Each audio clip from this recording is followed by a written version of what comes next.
भेट्यो है गाइस बल्ल एउटा लौ आयो आयो आयो आयो त्यो भाइले भेट्यो है भाइले भेट्यो भाइले भेट्यो हेलो गुड मर्निङ एभ्रिवान फेरि पनि मेरो युट्युब च्यानलमा यहाँहरू सबैलाई स्वागत छ मेरो युट्युब च्यानललाई यदि like comment share and subscribe गर्नुभएको छैन भने तपाईहरुले मेरो युट्युब च्यानललाई like comment share and subscribe गरिदिनको लागि मैले अनुरोध गरेँ अनि आज फेरि पनि म पार्ट 2 यहाँहरूलाई आज फेरि पनि म बल्छी धुर्बे हुँदै खोला जान लागेको छु अब बेलुकासम्म कति पाउँछन् म तपाईहरुलाई देखाउने प्रयास गर्दै हाम्रो गाउँभन्दा बेसीमा उता हो है त्यहाँ खोला टाढा छन् अब अगाडि भाइ जाँदै हुनुहुन्छ हामी दुईजना आज दुईजना मात्र होइन धेरै हुन्छ होला सायद मेरो विचारमा अब लगभग हामी 15-20 मिनट लगातार हिँडेपछि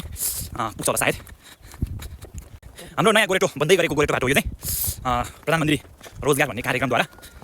गर्दै आएको अब खोला धेरै टाढा छन् त्यहाँ रहेको छ हामी त्यहाँ जान्छौँ त्योभन्दा अझ माथि जान्छौँ हिमालको मुनि हिमालबाट बग्ने खोला यो चाहिँ तिब्बतबाट है बगेको भनौँ न प्रायः मानिसहरूलाई थाहा छैन तिब्बतबाट बगेको खोला अरुणहरू मात्रै होइन हाम्रो यता आँखु खोलाहरू पनि छन् भनेर हामीले बुझ्न सक्छौँ अब हामी खोलालाई हामीले राम्रोसँग देख्न पाएका छौँ त्यहाँ अझै टाढै छ अझै 15-20 मिनट लगातार दौडिनुपर्छ उतापट्टिको चाहिँ मैले पहिला पनि तपाईहरुलाई देखाएको थियो चपाङ गाउँ हो यो चाहिँ रुबी भ्यालीको वडा नम्बर 5 बाट टुक्रिएर रहेको एउटा दुर्गम बस्ती हो त्यसैले यतापट्टि खनियाबास अनि उता रुबी भ्याली अझै त्यहाँ चाहिँ बिजुली पुगेको छैन विद्युत पुगेको छैन यता हाम्रो वारी चाहिँ 74 देखि नै बालिँदै आएको हो भने अब उता चाहिँ स्थानीय तहले पहल गर्न नसक्या हो कि अनि उनीहरूले नै चासो नदिया हो कि अहिलेसम्म त्यहाँ चाहिँ बिजुली रहित नै रहेको छ अब भन्छ नेपाल चाहिँ पुरै डिजिटल नेपाल भइसक्यो भन्छन् उज्यालो नेपाल भइसक्यो भन्छन् तर अझै कति गाउँहरूमा कति ठाउँहरूमा अझै रोड पुगेको छैन अझै बिजुली पुगेको छैन शिक्षाको गुणस्तर त्यति धेरै छैन खस्किरहेको छ अझै त्यस्तो रहेको छ अब त्यहाँ रोडको ट्याक खनेको छ त्यो उता अझै पनि त्यहाँ पनि गाडी चाहिँ पुगेको छैन है गाइज खोला आइपुग्न लाग्यो है गाइज राम्रोसँग खोला देखिएको छ यहाँ मेन लाइनको खम्बाहरू पनि अनि तारहरू पनि सबै गाडेको छ भने लाइन मात्र नआएको मात्रै है उता यो रोड चाहिँ यो गुम्दी 7 गुम्दी छ यो चाहिँ रुबी भ्याली जाने बाटो हो एकदमै राम्रो ठाउँ रहेको छ गणेश हिमालको काखैमा रहेको रुबी भ्याली जहाँ रुबीको खानी भनेर चिनिन्छ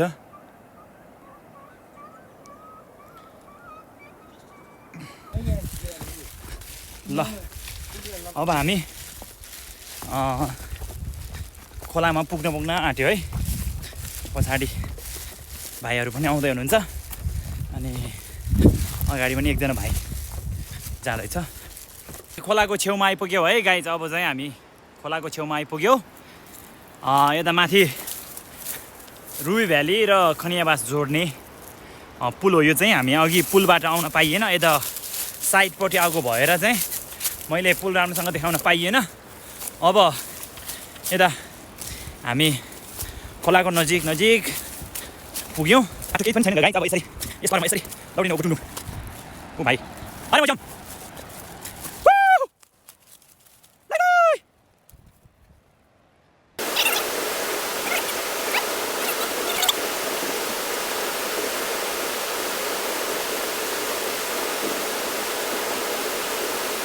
ल गाइज अब तयार भयो है अब यसलाई बल्छी भनिन्छ यो सानो अथवा यो बल्छी हो अनि त्यसपछि गएर यो पनि बल्छी हो यो गोली गाइज अब चाहिँ हामी लगभग तयारी भइसक्यो अब यहाँ मैले रेडी पारेर राखेको छु अब हामीले भाइले त्यहाँ बनाउँदै हुनुहुन्छ अब यहाँबाट माछा ज्याङ्गी मार्ने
त्यो भाइले भेट्यो है भाइले भेट्यो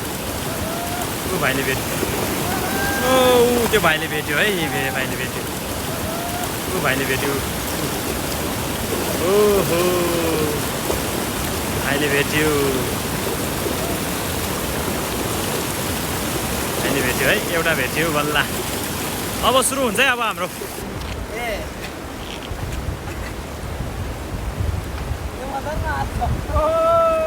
भेट्यो भेट्यो माछा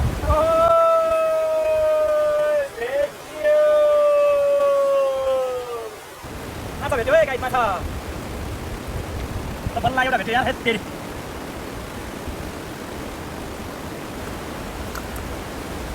भेट्यो है गाइस बल्ल एउटा लौ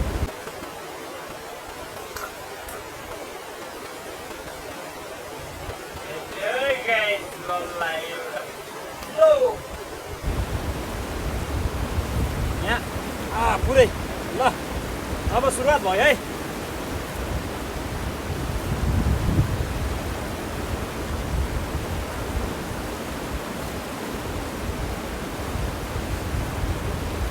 खाना माछाको खाना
भेट्यो हामीले अब बेलुकासम्म कति भेट्छ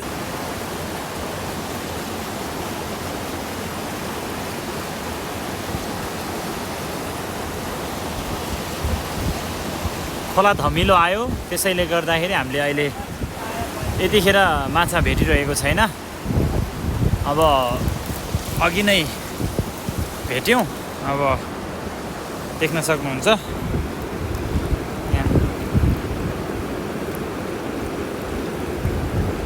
एउटा ठुलो दुईटा सानो तीनटा भेट्यो मैले यो चाहिँ अनि उता उहाँहरूले पनि भेटिएको छ बेलुकासम्म कति भेट्छ अब हेरौँ धमिलो आएको कारणले गर्दाखेरि हामीले लगभग 10-15 मिनट मात्रै खोलामा बस्यो अनि अब चाहिँ हामी घर फर्किन लागेको हो अब अर्को पाठमा चाहिँ म फुल्ली दिनभरिको भिडियो देखाउने झमर्को गर्दै आजको लागि टाटा बाइ ल बाटो के खोज्या उनीले यसले बाटो के खोज्या कुन्नी